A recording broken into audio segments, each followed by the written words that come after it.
Are you a mistake or a miracle? There are no mistakes. Everything happens perfectly for a reason. I am a single biological child. My older brother was adopted. My mum was told she was medically not able to have children. She fought hard enough, had all the necessary operations, took the chances, took the risks. It was against all odds, all the diagnoses, against everything, that I am even here. I am a one and only, very special miracle. Mum and Dad knew that I needed to be here, that I was worth fighting for, that I was enough even before I arrived. That's no mistake. There are no mistakes. Children are born every single day, planned or unplanned. There are no mistakes. No human being deserves to believe that they were a mistake or that any mum gave birth to a mistake. Let's get rid of the guilt and shame surrounding being born as a mistake, even if you are unplanned. No human should carry that feeling or burden through life, that they were a mistake. No human should carry that belief into their relationships, into their workplaces, into their bedrooms, that they were a mistake. There are no mistakes. They carry it as a limiting belief, as a barrier, as a limitation. They carry it as boundaries and restrictions that hamper their life. There are no mistakes. The universe, God, infinite intelligence doesn't make mistakes, only miracles. And just because that choice wasn't made with your knowledge or understanding doesn't mean it was a mistake. It was a miracle, not the lottery, not by chance, just a full miracle. Think about it from a cellular level. I am that one unique egg that was the one. Out of all the eggs that could have been chosen, I am the one. Let me introduce myself. I am Dr. Kim Brown, and I have spent my entire life proving myself and achieving more in order to seek external validation. Dr. Kim Brown. Through no fault of my parents, I didn't feel and appreciate the love they were trying to show me. They just didn't know how to express the love in the way that I needed to feel it. So I looked externally to win it from them. Achieving more, validation, external title, meeting expectations, met expectations, exceeding expectation, striving for perfection, pride, self-pride, chasing more, chasing love, chasing perfection, justifying, seeking validation, seeking recognition, seeking approval. One of my driving forces to strive for so much was to validate and be validated by my parents, justifying their efforts to bring me to life, to look at me, be proud of me, love me, tell me, hug me, because I hadn't learned how to love myself.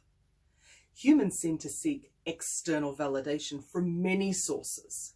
And of course, it's more rampant today with the use of social media. Chasing the likes, chasing the comments, comparing ourselves, and comparing our lives to others' perfect lives. This external validation becomes an addiction.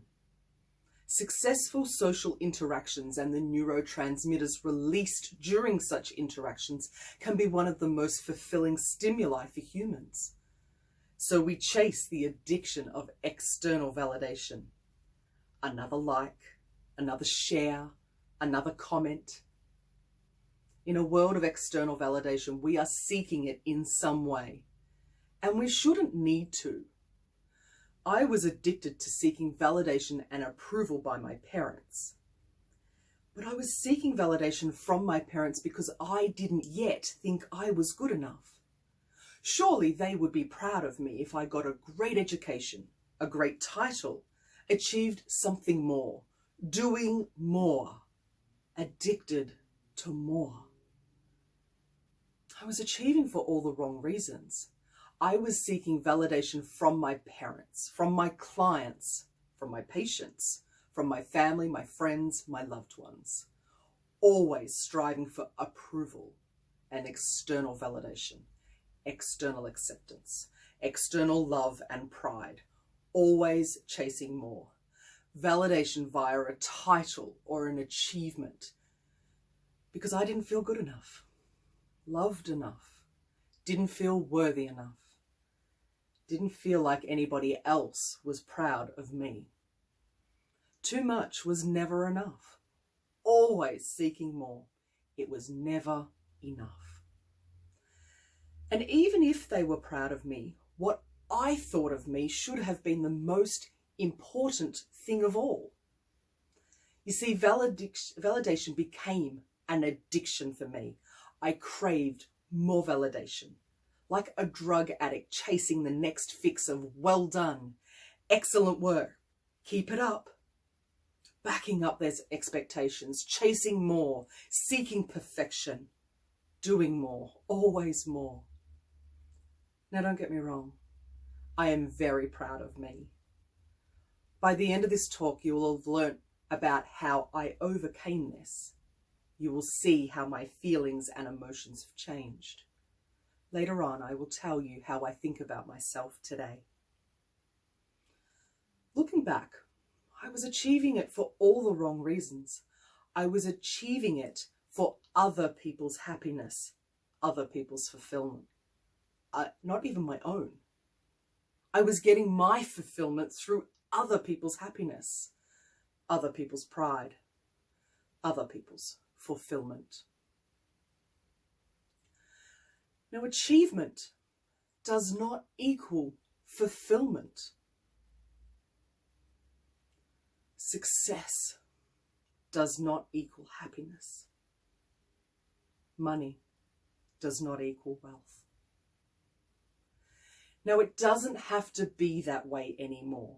We live in a society with emotional intelligence. We have access to so many more resources than our parents did and the generation before them. We now know what we should do. Our parents just didn't know because they didn't have the resources from their parents. Forgive them for what they didn't know. But ignorance is not an excuse anymore. There is a wealth of information available to us now.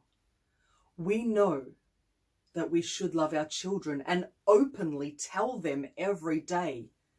We know that they should feel it, see it, hear it every day. Be sure that you are showing them every day. We know this now. It's a new age of information. It was unknown back in the day, but it's not an excuse now. I know now that my children should feel and be told every day that they are loved, twice a day. It's part of our fabric now. This is the new age. We know this now. Don't let anybody be that little girl that I was, craving, seeking hugs, validation, and love, seeking approval.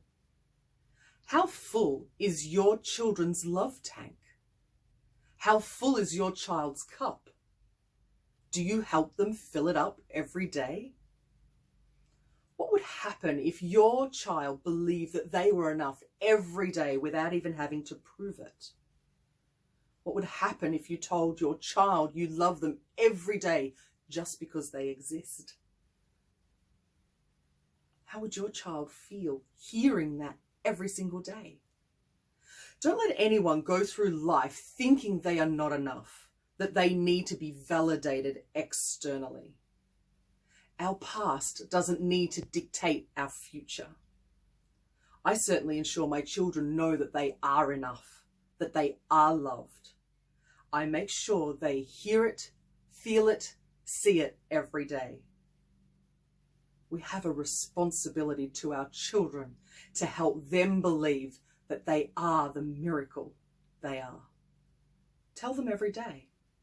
Make sure they don't feel inadequate like you did, like I did. Ensure your children feel loved every single day so they don't crave and seek external validation and approval through social media, so they know they are enough, so they know and feel that they are a miracle.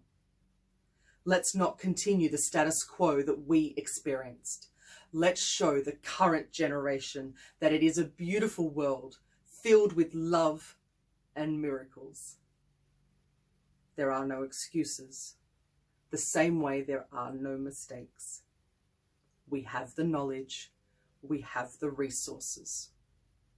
We are the change for our children. Let's be the change and break the mold. There are no mistakes. There are no excuses. We have the responsibility to be the change, to make the change, to create a new future for our children. Our past does not define our future. Let's help our children love their life, living it to their full potential. Imagine your life free of having to seek external validation and approval in order to fit in. Imagine a world with unconditional love every day. Imagine a time when you no longer look outside yourself for fulfillment. That is my life every day. I no longer feel alone. I no longer feel isolated. I no longer feel unloved and unfulfilled. In fact, I live a very fulfilled life, so humble, so loved. And even in this crazy world we are living in right now, that's how I feel every day. I am truly connected to myself and to the miracle I am, that one special egg. And therefore I encourage you to connect with yourself, to who you really are, the miracle. Now, one of the ways I achieve this is through practicing gratitude, as it's been shown in studies that it is impossible to be in a negative emotion and be grateful at the same time. So I practice it first thing in the morning when I get up. Before I even get out of bed, I ask myself, what am I grateful for? And you could do it too. What is it that you are grateful for? Is it the air you breathe, the warm bed you're in, the electricity you're about to turn on, the hot running water as you shower? And make sure you do it again as the last thing you do, the very last thing you do at night. Do it daily, every day, because the more you practice, the more you get to connect with yourself. And gratitude is positively connected to more vitality, more energy, and more enthusiasm in your life. So do it every night before bed. Ask yourself, what are the 3 things that I am most grateful for today? It's a perfect way to raise your vibration right before you go to bed. The time is now. We are all we need. That's how you can feel every day. That's how I feel every day. I am enough. I am loved. I am worthy. So lean into it. It's yours. Live a life without needing external validation or approval. You are a miracle with a toolkit full of miracles. Live your life, your reality. My dreams have become my reality. And what if I told you you really are a miracle? You create your reality by your thoughts. So what if you thought of yourself as the miracle you truly are?